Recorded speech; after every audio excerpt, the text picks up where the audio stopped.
মুখ্যমন্ত্রীকে খুব শীঘ্রই মিথ্যাশ্রী উপাধি দেওয়া হবে বললেন অর্জুন সিং।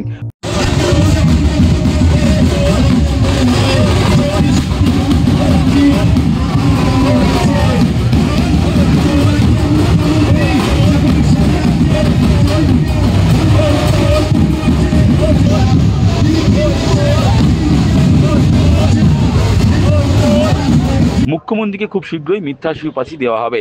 রবিবার পুলিশ মন্ত্রী মমতা বন্দ্যোপাধ্যায়ের পদত্যাগ দাবিতে উত্তর চব্বিশ পরগনার গাইঘাটা থানার সামনে গণ অবস্থান বিক্ষোভে যোগ দিয়ে এমনটাই বললেন প্রাক্তন সাংসদ অর্জুন সিং। এদিন তিনি বলেন, মুর্শিদাবাদে গন্ডগোল পাকানোর জন্য মুখ্যমন্ত্রী আরএসএস এবং বিজেপিকে দায়ী করেছেন, কিন্তু আরএসএস কিংবা বিজেপির একজন লোকও যদি আক্রমণ করত তাহলে তো ওখানে মুসলিমদের ঘরবাড়ি ভাঙচুর হতো। উনি একজনকে খুঁজে দেখিয়ে দিক যারা মুসলিমদের ওপর আক্রমণ করেছে। এখন মুখ্যমন্ত্রীকে খুব শীঘ্রই মিথ্যাশ্রী উপাধি আমরা দেব। উনি একটা মিথ্যাবাদী মুখ্যমন্ত্রী।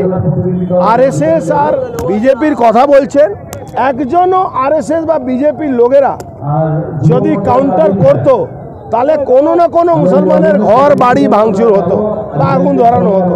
একজন উনি খুঁজে বের করে দিন, আমরা ওনার যে আমাদের উপর অ্যালিগেশন লাগিয়েছেন আমরা মেনে নেব। উনি পারবেন না, উনি একটা মিথ্যাবাদী মুখ্যমন্ত্রী। তার দাবি, ঘটনার দিন রাতে ওখানে যদি বিএসএফ না নামতো তাহলে ওখানকার হিন্দুদের বাঁচানো কঠিন হয়ে যেত, বহু সংখ্যক সনাতনী এবং পুলিশ মারা যেত। দেখুন, 9 জন পুলিশ অফিসার পাঠান কি 90 জন পাঠান, সেই প্রথম দিনে রাত্রিবেলা যদি বিএসএফ না আসতো তাহলে ওখানকার হিন্দুদেরকে বাঁচানো খুব কঠিন ছিল। বহু সংখ্যক লোক মারা যেতেন, বহু সংখ্যক পুলিশ মারা যেত।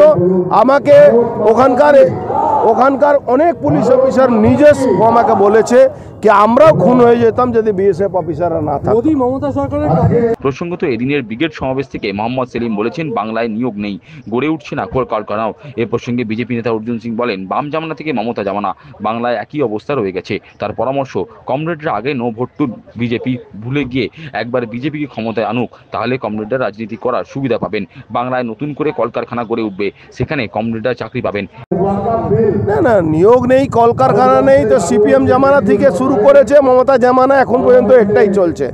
সেলিম সাহেবকে বলুন কি আজকে এই মঞ্চ থেকে শপথ নিয়ে বলুক কি ভোটের সময় এই সেকুলারের নামে নো ভোট টু বিজেপি না করতে, তাহলে কারখানাও খুলবো, উনার ছেলে উনার পার্টি কমরেডরাও চাকরি পাবে। ওর আমরা ব্রাত বসুমন্ত বলবো না কি চাকরি দিলে টিএমসির লোককেই চাকরি দেবো, অন্য কোনো দলের লোকের চাকরি বলবো। সেলিম সাহেব দূরবীন দেখলেও পাওয়া যাবে না, কিন্তু কিছু ক্যাডার আছে ওদের কাছে। এই ক্যাডারদের জন্য আমি বলবো কি আপনারা এই নো ভোট টু বিজেপি ভুলে গিয়ে একবার বিজেপিকে ক্ষমতায় নিয়ে আসুন, আগামী দিন আপনাদের রাজনীতি করার সুবিধা। এদিন ফের তৃণমূলের মুখপাত্র কুণাল ঘোষকে নিশানা করে গেরুয়া শিবিরের লড়াকু নেতা। তিনি বললেন, কুণাল ঘোষ তো শকুনি মামা, উনি ব্যানার্জি পরিবারের সর্বনাশ করছেন। আসলে 3.5 বছর জেল খাটনির উনি বদলা নিতে উল্টোপাল্টা বলছেন।